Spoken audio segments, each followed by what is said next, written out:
Portland wants Bam Adebayo. What's really going on there? And is Kyle Kuzma really going to be the best free agent on the market this summer? And is anybody celebrating a championship better than Michael Malone? We're going to talk about it all right now on the Locked On NBA podcast. You are Locked On NBA, your daily NBA podcast. Part of the Locked On Podcast Network, your team every day. Hey, welcome back to the Locked On NBA podcast, where it is your team every day. And we're here for you every day. On Wednesdays, it's us. It's John Karalis here, host of the Locked On Celtics podcast. You find me on Twitter at John_Karalis. And I'm Jake Madison, host of the Locked On Pelicans podcast on Twitter at NolaJake. Everybody make sure you're subscribed wherever you get your podcast. Watch the show on YouTube and just come hang out. Hang out in the comment section. We'll be talking about all kinds of stuff like coaches getting tattoos. That's awesome. Love it. Love it. We'll talk about free agency, Kyle Kuzma. We'll get into some Zion Williamson here with our New Orleans guy right here.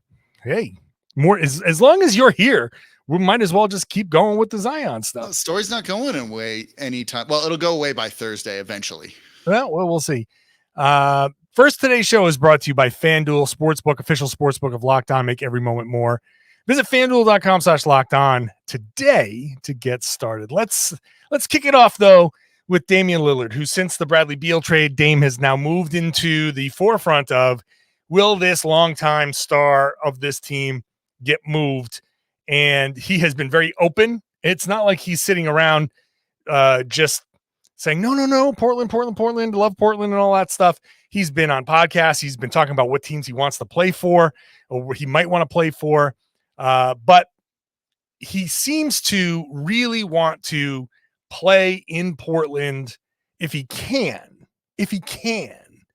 So here's Portland now. All of a sudden there's a rumor they're preparing an enticing Jake package for Bam Adebayo. I don't know, only one of the centerpiece players for a team that just made an incredible run to the NBA Finals. I will play real or fake later.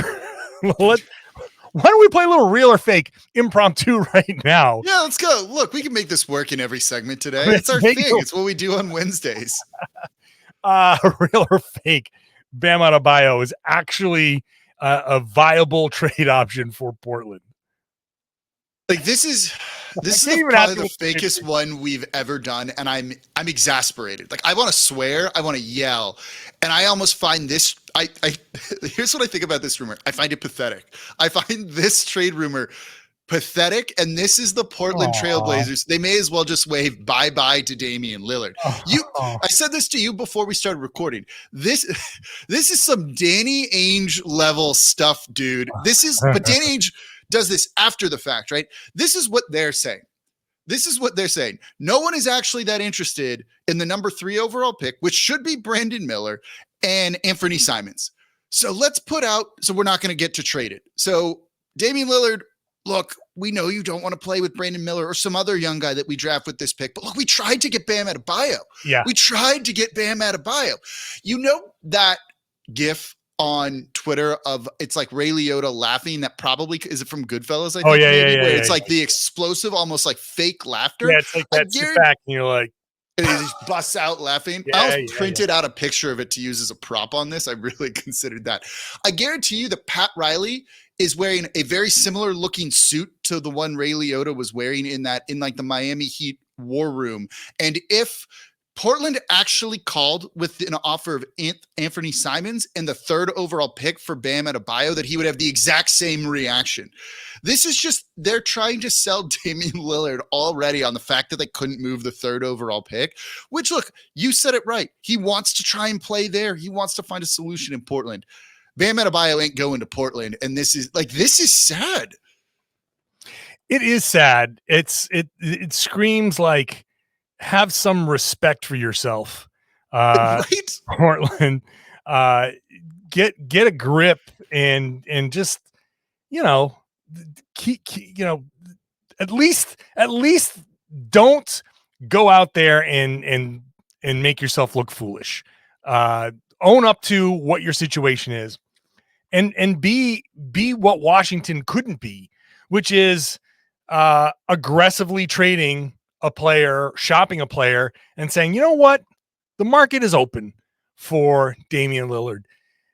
I understand why Portland is going to say, we don't want to go down that road. No, how many free agents go to Portland, right? It's not easy for them to do it. It's going to be hard to rebuild, but you're not giving yourself a really good chance here by playing this little game and trying to put these reports out there and make Dame go, well, they did try. So I'm going to fight through this. Like, no, I think the message from Damian Lillard has been, I am done with this. Either do it or don't. It's very Yoda-ish. Do or do not. There is no try. You know what I'm saying? And so if they're not going to do, then just do not. And don't put Bam Adebayo's name out there. Bam's probably just sitting there like catching strays. Like, when did my name get caught up in all of this? When they go to Damian Lillard and they're like, hey, man, we called Miami. We spoke to Pat Riley. We tried to trade for Bam Adebayo, and they said no. You know what he's going to say? He's going to say, can you call him right back and trade me to them? He's going to say, just hit redial on the phone and get me to Miami. At least pick a team that wasn't one of the ones on the list of teams that he wanted to go to. Pick an actual tradable guy. This is like, on Twitter when somebody says, oh, you know who they need? They need a Bam Adebayo. They should just go get Bam Adebayo. Yeah. Like the just go get guy on Twitter. Oh yeah. We're just gonna go get Bam Adebayo. Oh, we should just put out what other names you want to put out there. The Portland Trailblazers would really like to trade for Shai Gilgeous-Alexander as well. And hey, while we're at it, why don't we trade for Kevin Durant? We're gonna put a nice enticing offer out there for Kevin Durant, and Luka Doncic would be good here too. So this is our plan, Dame. We're gonna put out these enticing offers, and we tried for the big names, we just couldn't get any of them. Like they're not even getting somebody who's actually gettable. There's no realism to this, right? Like I that go get him guy. I have a very close friend of mine. One of my best friends does this all the time to me, and like twice a week, I get this ridiculous trade scenario, not just for the Pelicans, but other teams too. And I'm wondering if my friend is talking to Joe Cronin, their GM right now. And like Joe Cronin's actually responding to my friend's texts of really dumb trade ideas that are just so unrealistic here. If you would put out a report that was like Portland would trade Anthony Simons in the third pick for Brandon Ingram or Zion Williamson. Well, given the other rumors, you can say, look, we tried to get BI, we tried to get Zion, we thought maybe they were available, and maybe they are, and they ended up saying, and at least that is like, okay, cool, you did your job. It's pathetic. It's pathetic. Why don't we roll Zion into this? The guys talked about Zion yesterday, but the Zion Portland thing, it depends on who you talk to. They referenced Bill Simmons, who said Zion's gone by the end of the week. I've listened to other guys. I listened to Zach Lowe, and he's like, I don't have any clue as to what Zion's. I'd be surprised. So different people on the national stage have different kind of takes on this. Let's fold Zion. You're here. You're the Zion guy. We'll do that in just a second. First, today's show is brought to you by BetterHelp. BetterHelp is therapy, all completely online, and I am a big proponent of therapy. Therapy has done a lot for me personally, and I know it's difficult because it used to be that you would have to go find a therapist just wherever in your vicinity, and what maybe there isn't a good one that happens to live near you. That's where BetterHelp comes in. It's completely online. So you can do it conveniently. You can do it from your home. You can do it how you feel most comfortable doing it. And if you fill out your questionnaire and you get matched with a licensed therapist. This is a licensed therapist. This isn't just anybody, right? This is an online licensed therapist. If you hit it off, great, you found your person. If not, you can switch until you find somebody you're comfortable with. No extra charge. And it because of the convenience, it's going to really help you get that first bit of therapy that I think is the hardest part. Taking that step is the hardest part. And no matter what it is, whether you've got a long-standing issue that you want to deal with or just the stress of day-to-day life and you just need somebody as a sounding board, it's all available here on BetterHelp. Give them a try. Find more balance with BetterHelp. You can go to BetterHelp.com to give it a try. BetterHelp.com/LockedOnNBA. BetterHelp.com/LockedOnNBA. You get 10% off your first month. BetterHelp.com/LockedOnNBA. I want to thank you for making Locked On NBA your first listen. Make sure you're checking out our live draft night coverage on Thursday night, pick-by-pick analysis from our stable of local NBA hosts, national reaction from our NBA big board hosts, and live check-ins from inside the NBA draft. Locked On NBA Draft Live starting at 7:30 p.m. on the Locked On NBA YouTube page. That's this YouTube page that you're watching this show on. Zion. Okay, we talked about him last week. We did. And my feeling was this was a warning shot to Zion. Has it grown beyond warning shot? Is what Bill Simmons talking about? Is that actually where we are now? So look, it's not a 0% chance that he gets moved. He would only, though, get moved under very specific circumstances. And I believe that's probably to Charlotte for the number 2 overall pick for them to draft Scoot Henderson. They like Scoot Henderson. It's kind of as simple as that. They feel that that's a franchise kind of builder for the team. And there's frustrations around Zion Williamson, the lack of games played, some questions about the maturity issue. He's been in the news for all of the wrong reasons these past 2 weeks here or so. And we've heard about some of the friction between him and the organization. But I think one of the biggest things you can point to is, per Christian Clark of NOLA.com down here, they're restructuring their player performance and care team because Zion doesn't like them. And they're bringing in more or less just new medical professionals for him to work with. I don't think you go through what would be a very expensive restructuring if you're just going to trade Zion Williamson away. Mm-hmm. But there's definitely we're frustrated, we're fed up, things need to be changed. They let Teresa Witherspoon go, who's a basketball Hall of Famer, who was kind of his closest confidant on the team. And I wonder if it's just like, we're done playing around, no more kids gloves. We're doing the one thing you need us to do. Now you better play. Now you better be a little bit more bought in than you before. It's really as simple as that. This is not, they are shopping Zion. This is not, I've heard the Houston Rockets have him as a trade target. Cool. If Houston calls, they're just, those talks aren't getting anywhere. The only 2 teams that I think he would have a chance of getting traded to right now would be Charlotte, if they're cool with him coming over for the 2nd overall pick, or to the Portland Trailblazers, if Charlotte takes Brandon Miller at 2 and then Scoot Henderson's available at 3. I think it's really as simple as that. But I think it does speak to the fact that now they're a little fed up, and last season was a disappointment. They didn't make the postseason. He only played in 29 games. He was not really in the best game shape to play in the play-in tournament or at the end of the season when his hamstring was more or less healed because he wasn't maybe conditioning himself right and taking the rehab as seriously as possible. Yeah, man, if you're in a small market, like it's tough to win as is if your star player's not being the person he needs to be. That's maybe something you need to look at and move on from, even if you get a less talented player. But if that less talented player, and there's an article today about Scoot Henderson talking about how he cares about his body, how he understands kinesiology and how the muscles and things like that work together, kind of the exact opposite of Zion Williamson. Yeah, that's probably pretty appealing to the Pelicans right now. I mean, I've seen the pictures of Scoot with his shirt off. He is very well aware of what muscles are and how they work. There's no doubt about that. That dude is ripped. He is a huge individual. Yes. And that's always been the tough part with Zion, and not to get back into the Zion conversation as far as that goes. Who knows how he's going to respond if he ends up going to Charlotte, like look at the options for him.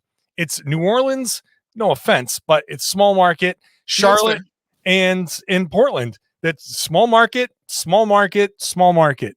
And none of them are very high profile franchises. You can be high profile in a small market, but he's not going to New York, and it's going to be tough to get him in free agency because the way guys act now, the way teams act now, these guys get moved, and teams would rather trade for a guy and get his bird rights than sign Zion ahead of, in free agency, because then you lose bird rights. It takes away a really important team building tool. And so it changes how you have to do business. You have to have the cap space versus operating as an over the cap team, which there are benefits to if you're going to use certain exceptions and not cross that second apron. There are benefits to operating as an over the cap team. So that takes a big name potentially off the market, depending on how he moves. No, look, and it's why the draft is Thursday, right? This is the Wednesday show. The draft is tomorrow, and we're not talking much about the draft, and we're talking about big name players being traded. And it's not just to like cash in on their names. It's because free agency doesn't really exist anymore in the NBA, right? And we'll touch on Kyle Kuzma here, and that kind of really speaks to it. The way player movement happens now is through trades and deals like this, right around this time of year and at the trade deadline. So, he's one of the biggest pieces out there and one of the biggest unknowns. And I think he could be moved. I don't think it's likely. I think, these talks kind of happen all the time, and it's just very tough to get a deal done. And I think New Orleans does like their team. So if Charlotte goes like, no, we value the number 2 overall pick more highly than Zion Williamson, so you need to give us another young player or other picks, New Orleans is just going to walk away from that deal. Same for Portland, right?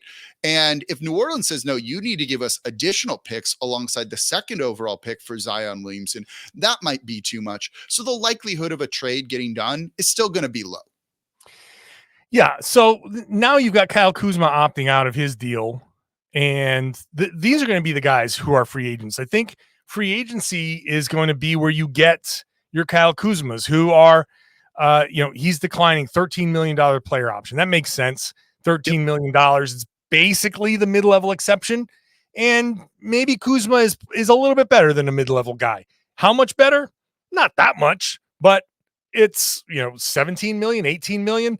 I know, just looking at, I know Boston salaries off the top of my head, and you got Marcus Smart and Derek White and Malcolm Brogdon making between 18 and 22 million. I'm sure Kuzma can sit there and be like, I'm kind of in that class of player, or maybe a little bit below. So 15, 16, 17 million, like, why not go out there and see if you can get a little bit more right now, and, or at least try to, if you're going to come back to Washington, see if you can take advantage of them rebuilding and having to spend money to maybe get a longer term deal at a bigger number. But this is where you're going to, if you're looking at free agents, the big name free agents aren't happening anymore. This is the type of player I think that's going to be mostly at the top of the free agent market.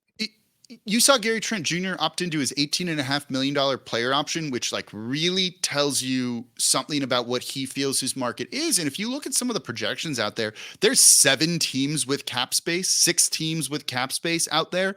You have the Houston Rockets with near 60 million, the Jazz with 45, but it starts to dwindle pretty quickly if you want a big payday. And Kyle Kuzma might be one of the few guys that gets it, but I think Gary Trent Jr., looking at that, feels like he should get 20 plus million. I like him off the bench a lot, I think. But if he's like, nope, can't risk that, got to get my paycheck right now, it kind of tells you about free agency and what this market is going to look like. That also makes me, if I'm one of those teams with cap space, I really want to shell out on a near max deal to a guy like Kyle Kuzma, who had a career year. Let's not, I don't want to sound like I'm trashing him here, but no, he's good. He's good, but he's fine, right? Yeah. But I think with the new collective bargaining agreement, that's also going to impact free agency and how that works, because I think I think teams that re-sign their own guys are going to overpay certain players because they want to have salaries that can be traded out if they're up at the second tax apron, right? That has to basically match dollar for dollar. And so a guy, I keep using Grant Williams as an example. If the Celtics are looking to maybe have Grant Williams at a tradable contract, do they overpay him instead of giving him whatever people think he might be worth? Let's just say 15 million. Do you give him 18 in case a bigger name player comes out and it's still at the higher end of what a team might take back for him? That, I think, for teams signing their own free agents is going to be possible.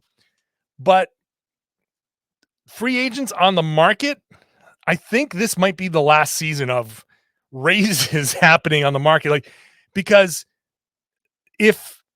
unless they go to like a lower tier team, the new CBA takes away the incentive to like not hit the salary. You got to hit the salary floor. Yep.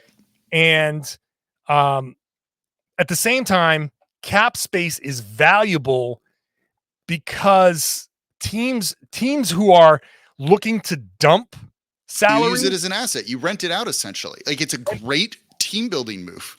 And it's so much more valuable now because it's so much more restrictive. Teams are going to have to like pay a lot to rent out cap space. So it's going to be very, very interesting. The free agent market is forever, ever going to change as long as this CBA is in effect. So something to watch for. All right, let's have some fun. Let's have some fun. Michael Malone is living his best life. And we're going to answer the question in our actual game of real or fake regarding Michael Malone's celebration. We'll do that next. First, today's show is brought to you by FanDuel. FanDuel is the number one sports book in America, and first-time users, new customers, get a no-sweat first bet up to $1,000. It's $1,000 back in bonus bets. If your first bet doesn't win, just go to FanDuel.com/lockedon to join today. All right? Now, you can scroll through the FanDuel app. It's super safe, super secure, lots of daily kind of special offers and bets on anything that you want. You can do same-game parlays. You can go into a game and pick 3-4 things that can happen. And if you hit on all of them, you can end up making a lot more. So don't miss your chance to snag that no sweat first bet up to $1,000 when you join FanDuel today. Just go to FanDuel.com/lockedon to sign up. FanDuel, official partner of the NBA. I just ask you, if you're going to do it, please gamble responsibly. I want to thank everybody for making Locked On NBA your first listen every day. Go check out NBA Big Board. We're not talking about the draft because we kind of know, like, the top three. Got it. We got it. It's down in the with the box. Where is that? I'm stuck in the box. Yeah, we both just looking like fools right there. God, that box is like, it goes up to my shoulder. I gotta like do my T-Rex arm way down there.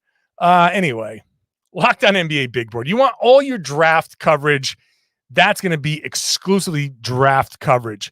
And it's the best. I mean, I don't even want to compete with those guys talking about draft. So I'm very happy to be talking about Michael Malone and his tattoo. Those guys, Rafael Barlow and all those guys, are just absolutely killing it with your draft night coverage. So check that out. All right, Michael Malone. I go back to the parade where he was very clearly enjoying himself. Let's say, Jake. I love the clip of, I think it was it Aaron Gordon or DeAndre Jordan? Someone gave him like a little flask of something, and it might have been like Fireball. It looked like a Fireball type of thing. Good choice. He drank it, and he was like, wow, oh my God.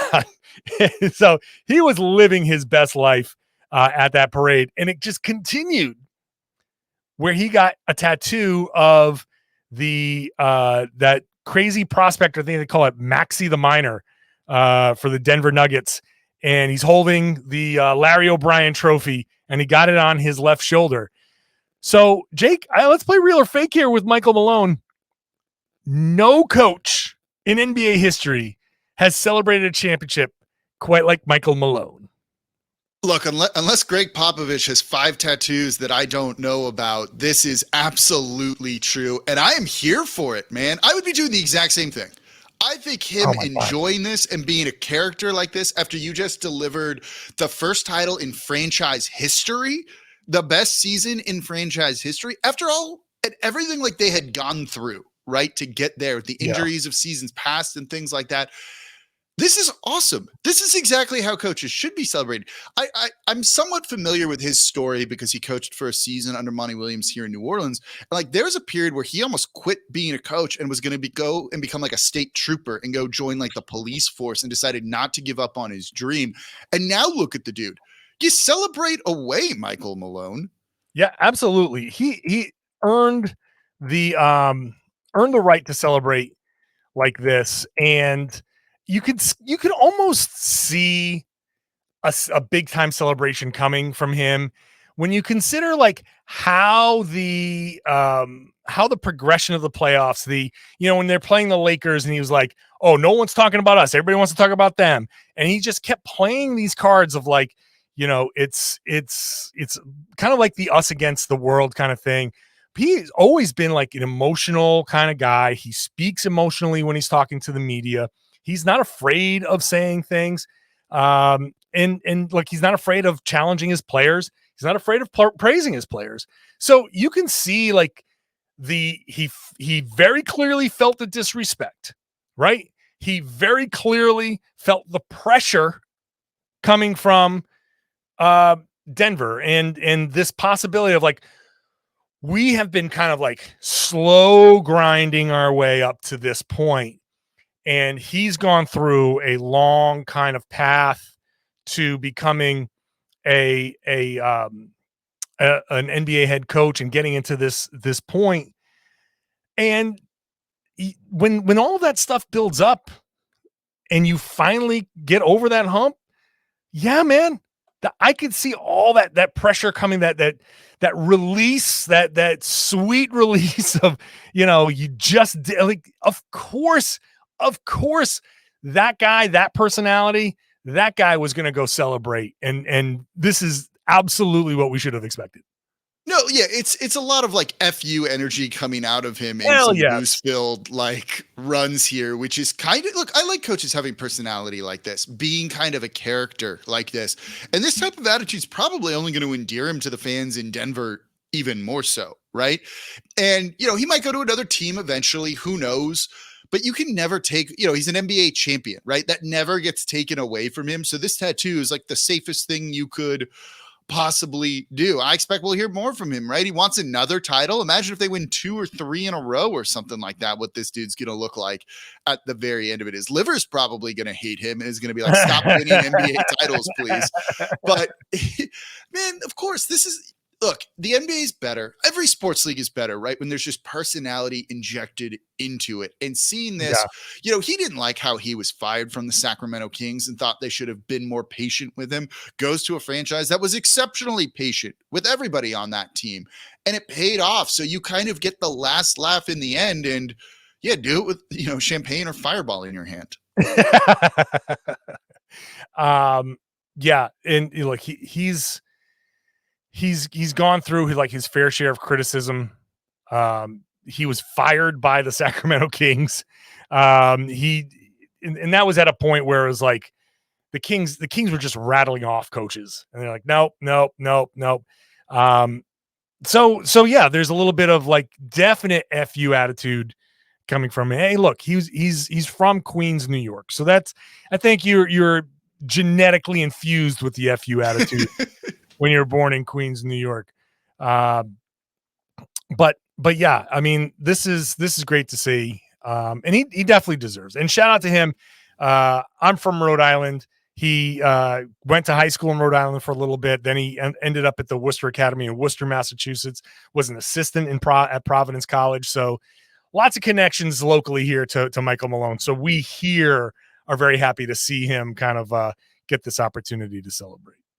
So this should be a requirement to get a tattoo if you win any sports title. Every coach, it should be built into their contract where, like, if you win a title, you've got to get a tattoo, and the players need to maybe have a little bit of say in it if you really want to live dangerous. I'm an AC Milan fan, soccer, and when they won the Italian league, the Scudetto, two years ago now, Stefano Pioli, the manager, got it tattooed on his arm. I love this, right? You see it in Formula One too. There's bets with drivers. If you end up in the top 3 on a podium, I'll get a tattoo. And it just puts so much pressure on these people that like seem uncomfortable by all of this. And look, let's make it weird. Let's get a little bit awkward here. It's more fun. Like, imagine if Greg Popovich had like a full-on sleeve. He'd have 2 sleeves at this point. Phil Jackson, who has 10 rings total with as a player, as a head, as a coach, like, come on, me him. I love it. He probably has some weird ones as is. If I had, I expect Phil Jackson to have a weird tattoo. Like I'm a weird. I'm a tattoo guy. You could go around saying you were the head coach of the Boston Celtics and won multiple titles with what you got there. I mean, I got a bunch of tattoos on my, like, whatever. So I've got plenty on me, like whatever. Like this. Today's theme is we don't know what to do with our arms in the camera. Yeah. Like here's my stuff. I'm like, If we win every 10 games, we win. I'll go get another tattoo. That would be me as a coach. He'd be like, John, you got nothing left. No. There's a spot on top of my head here. Let's go out there and let's sweep when you're completely covered. I've motivated y'all as far as I can take you. It's time for me to retire. I would cover every inch of my body in ink to win like NBA championships as a head coach. It should be a requirement. Whoever wins next year, if you're not. Are you committed or you're not? If you don't get a tattoo, whoever wins next year, we're going to do real or fake the next week, being like, so-and-so head coach is a coward because they didn't get a tattoo. And it's going to be completely real. Absolutely. You coward. Get a tattoo, you coward. That would be my, I am now rooting for the San Antonio Spurs to win the championship next year. There you go. We got to get Pop a tattoo. He's probably got ones. Nah. He might have like some military one. I don't know. Okay, that's a question for the listeners here. Let us know on Twitter or in the comments down below on YouTube. Do you think Greg Popovich has a tattoo? I would love to see it. All right, that'll do it for us. Again, watch that NBA Big Board podcast. Do it once we're done wrapping up here. It's going to get you caught up very, very thoroughly for the NBA draft. In the meantime, we're here with all of the NBA goings on. On Wednesdays, it's me, John Karalis, at John_Karalis on Twitter, and I host the Locked On Celtics podcast. And I'm Jake Madison, host of the Locked On Pelicans podcast on Twitter, at NolaJake.